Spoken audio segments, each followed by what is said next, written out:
Pinaulit ni Foreman ang ginawa kong jumper sa tugang outlet. Yo, for today's video mga ka-rig, nag-install ako ng tugang outlet, kaso nakita ako ni Foreman at pinabaklas niya yung ginawa kong jumper sa tugang na convenience outlet kasi hindi raw tama or hindi daw maganda yung ginawa ko.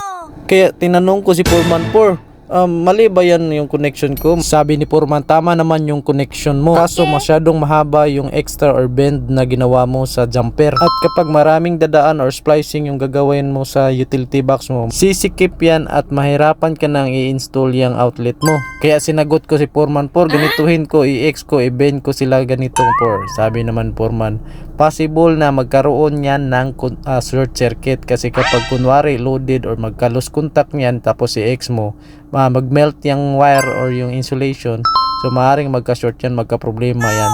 Kaya ibahin mo na, makinig ka sa akin dong at ituturo ko sa iyo ang technique ko.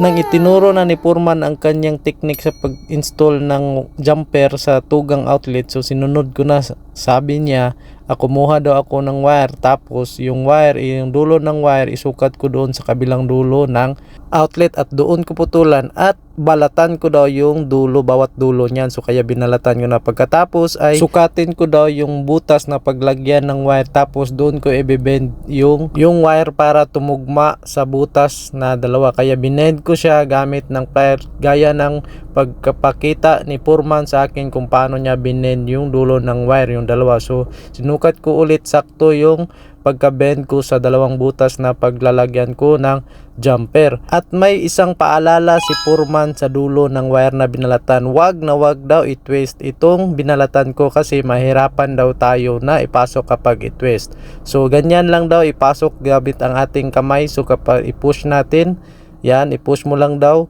Sabi ko kapag mahirapan ako sabi niya gamitan mo ng pliers. Basta siguraduhin lang daw hindi masugatan yung wire mo.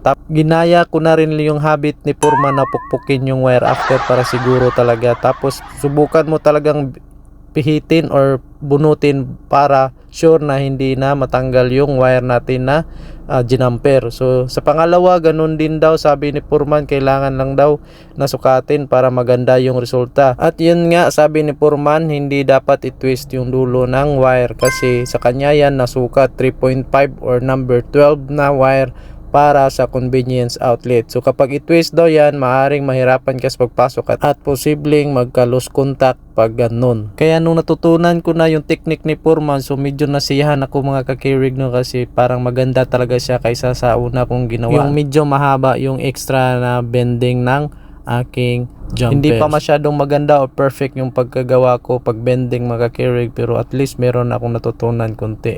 Kaya tinry ko siya ipasok doon sa utility, so napakadali na lang mga ka-K-Rig, no. Pero kung sa tingin nyo mga ka-K-Rig ay mali yung itinuro ni Foreman sa akin, so please comment na lang mga ka-K-Rig. At ako po'y handang makinig sa inyong mga payo kung ano yung tama at mali kasi may kanya-kanya tayong diskarte. Pero kung sa palagay nyo okay naman yung tinuro ni Foreman, so please don't forget to share this mga ka-K-Rig para malaman din nila ang ganitong technique or magka-idea sila ng ganito gaya ko na baguhan sa larangan na to sa industriya ng electrical. Salamat!